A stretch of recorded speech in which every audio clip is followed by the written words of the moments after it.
should result in something substantial, something significant, fulfilling a mitzvah. The word mitzvah itself means tzavsa v'chibur, it means an attachment. He is becoming attached to God. With every commandment that a person fulfills, he is becoming connected to Hashem, to the Almighty. The example for that is a very physical example, simple example. The previous Rebbe says, you have, for example, a very wise person. He's completely in his world, but he needs an errand done for him, and he has no choice. He himself is busy, or he feels it's just going to be wasting time of others if he leaves. So he's asking someone. It's a very simple person. He never spoke to the person. The person never existed in his world.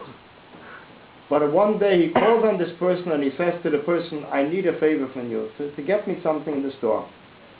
At that moment, there are two things that are accomplished. There's a relationship accomplished between him and the person, and there is there's a creation of the person in his world, in this wise person's world. This is what the commandments mean. The Almighty has commanded us. With the commandments, He has connected us. We are in His world, and He relates to us every time that we fulfill His commandments. So this is basically what in a practical sense, what it means. Taking the love and fear, implementing it through the expression of prayer, which a person expresses the love and fear in an obvious way. And actually, if we want to compare it to time, it is also Rotzi V'Shuv. It is also going one way and another way, because in davening, on one hand, he has a Rotzi. He has a yearning to connect to Hashem, seeing the greatness of Hashem, seeing the greatness of the creation. He has a yearning to become one with Hashem. What does he need? Everything else. And connect to Hashem himself. On the other hand, he comes to Shemoneh Esrei, to the silent prayer. This is where he slows down. It becomes a shuv. He loses himself, and he hardly composes himself when he's asking Hashem, Svasai Tiftach, you open up my lips, I can't speak. He's standing in front of the king. So the question is how? Here he was running to Hashem, he had a very strong yearning to Hashem, and here all of a sudden he's lost. He's speechless.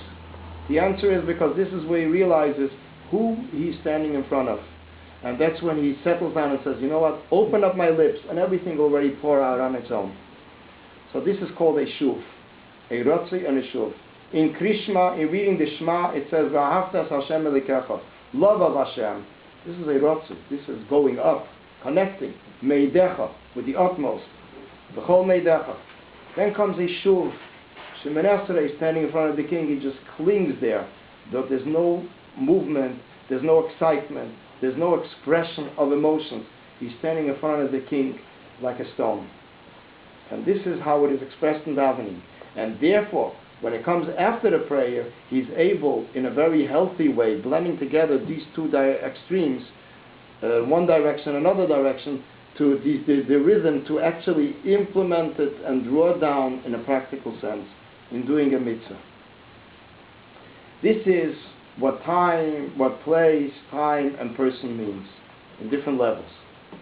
Speaking about time in particular, there are different cycles of time throughout the year. Every year we have it. We have a Rosh Hashanah, the Jewish New Year. It's called Rosh Hashanah.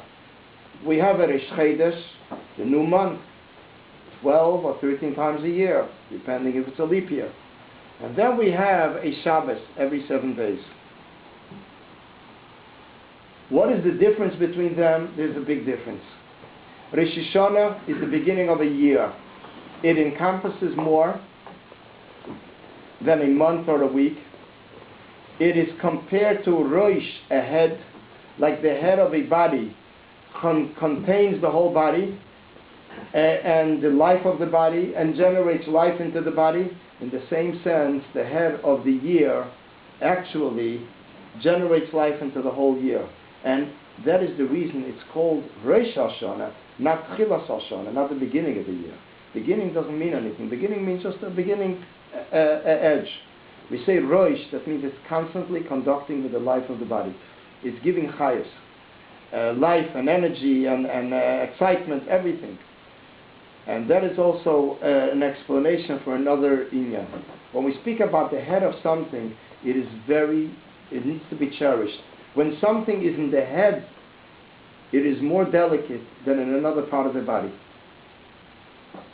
Therefore, the custom was always by Jews internationally, everywhere over the universe, to use every moment of Rosh Hashanah in a very dear way, in a very cherished way, not wasting time, either saying psalms or using it for other meaningful reasons. And the reason is because it's a very precious time. But to explain what it means of precious time in a physical sense, so the Rebbe explains it in a very interesting way. Rosh Hashanah is 48 hours, everywhere, in Israel also. When we divide the year, and we say the whole year on these 48 hours, that means that every hour is at least a week and something of the year. When we take a half a week, we take a half hour, it is a half a week. You know what it means, a week? A week means 168 hours. Picture, you find yourself in Rosh Hashanah, 1 hour, and you are including in that hour is going to be overseeing and generating energy into more than a week of a year. That is precious time.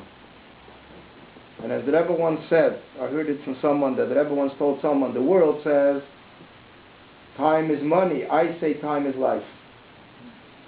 It is, as we'll mention further, what time is, how much we really need to value it. This is Rosh Hashanah. Rosh Chodesh is a cycle of 30 days. It's a smaller cycle. It is a cycle that consists of 30 days, and it's renewed every 30 days, every 29 or 30 days. Then comes another cycle that is called a week. Shabbos is not called Reish HaShavua. It's not called the beginning of the week. It's called the end of the week, although it doesn't have that name. But it is the end of the week. What happens on Shabbos? Why is it not called Reish of the week? And actually, it could be called Reish of the week, but the word is because Shabbos has in itself two levels. There's a Friday night and there's a Shabbos afternoon. The Friday night is actually the evening right after we jumped out of all our mundane matters. We're leaving the whole world around us. And finally we were catching our breath. We arrived Shabbos. Vayinofesh. We arrived already. Vayinofesh is by the end of Shabbos. We already arrived to Shabbos. We made it. We got there. Chassidus explains there's a certain ecstasy that is expressed that night of Shabbos. But it's not a complete, pure pleasure. Because we still feel exhausted from the week. We rest up Friday night. And that is a night, and anybody, wherever they sit down, they'll fall asleep. It doesn't need much to get there. The next morning, a person's already rested up. He is a vessel to receive a higher level of ecstasy that is revealed in the day of Shabbos. The day of Shabbos itself, there's the 2 meals, there's the second meal, then the afternoon, the third meal. Chassidus explains the third meal is considered the highest level of ecstasy. It's a level of ecstasy that cannot be expressed in eating.